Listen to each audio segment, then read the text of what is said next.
ვიზიტი საკმაოდ დატვირთული იყო. ჩვენ ბევრ უწყებასთან ჰქონდა შეხვედრა, რომელიც ძირითადად ეკებოდა ორ ქვეყანას შორის თანამშრომლობას ეკონომიკის მიმართულებით, მაგრამ ასევე ახალ ადმინისტრაციასთან პოლიტიკური კუთხით თანამშრომლობის საკითხებიც იყო განხილვის საგანი. შეხვედრები შედგა სახელმწიფო დეპარტამენტში, ვაჭრობის და ფინანსთა სამინისტროებში, ასევე ჩვენ ჰქონდა შეხვედრა თეთრსახში, ეროვნული უსაფრთხოების საბჭოში.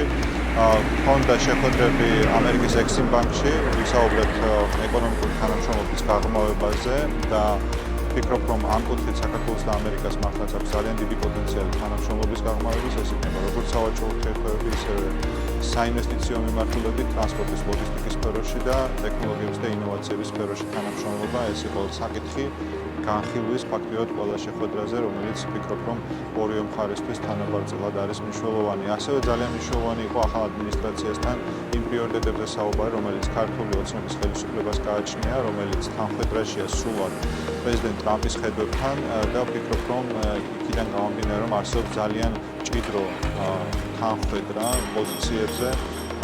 თანამშრომლობის პერსპექტივები არის ძალიან ბევრი და ჩვენ ვისაუბრებთ ზუსტად შესაძლებლობებზე, რომელიც ახალი ადმინისტრაციის პირობებში ჩვენ ორ ქვეყანას შეიძლება ჰქონდეს.